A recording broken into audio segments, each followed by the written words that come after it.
Hello friends, আমি আজকে একটা নিরামিষ ছানার তরকারি রান্না করে দেখাবো। সো তোমরা আমার সাথে থাকো। আমি প্রথমেই ছানা তৈরির জন্য প্রায় 1.5 লিটারের মতন দুধ নিয়েছি।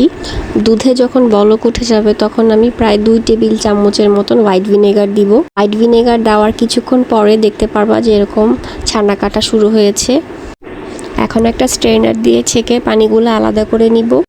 এখন পানি ঠিক মতন ঝরে গেলে আমি এই ছানাটা হাত দিয়ে কিছুক্ষণ মথে নিব। তারপরে হাত দিয়ে চেপে চেপে আমি এভাবে ছানার বল তৈরি করব। আমার এখানে দুধের কোয়ালিটিটা ভালো ছিল না। তোমরা যদি পারফেক্ট ছানা তৈরি করতে চাও আমি সাজেস্ট করব বাজারে যে মিল্ক ভিটা দুধটা কিনতে পাওয়া যায় ওটা দিয়ে কিন্তু খুব সুন্দর ছানা হয়। এই দুধটা দিয়ে বল হওয়া তো দূরের কথা, আমার এখানে চেপে চেপে কোনো রকম একটা শেপ দিতে হয়েছে। আমি এখন এই ছানাগুলো নর্মাল ফ্রিজে ম্যাক্সিমাম 1 ঘন্টা মিনিমাম আধা ঘন্টা রেখে দিব। ফ্রিজ থেকে বের করে যদি ছানাগুলো ভাজা হয় তাহলে ছানাগুলো ভেঙে যাবে না। 1 ঘন্টা পরে আমি ছানাগুলো গরম তেলে ভেজে নিব। একটা ছোট্ট টিপস দিই, ছানাগুলো ভাজা হয়ে যাওয়ার পর আমরা এগুলো ঠান্ডা পানির মধ্যে তুলে নিব। এতে করে ছানাগুলো নরম থাকবে, শক্ত হবে না। আমি এখন একটা প্যানে তেল দিয়ে কিউব করে রাখা আলু ভেজে নিব। আমি লবণ আর হলুদ দিয়ে ভাজবো। আলুগুলো যখন হালকা ভাজা ভাজা হয়ে যাবে তখন আমি ওই তেলের মধ্যেই আস্ত জিরা ফোড়ন দিব। আমি দেখতে পাচ্ছ আমি সামান্য একটু জিরা ফোড়ন দিলাম।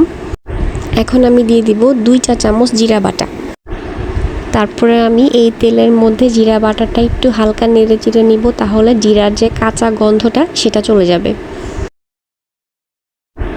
কিছুক্ষণ ভাজা ভাজা হয়ে যাওয়ার পরে আমি স্বাদ মতন মরিচের গুঁড়া, হলুদের গুঁড়া আর লবণ দিব।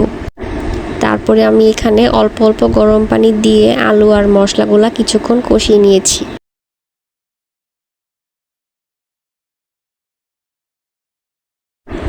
আমার ধনিয়ার গুঁড়াটা স্কিপ হয়ে গিয়েছিল, আমি সামান্য একটু ধনিয়ার গুঁড়া দিব।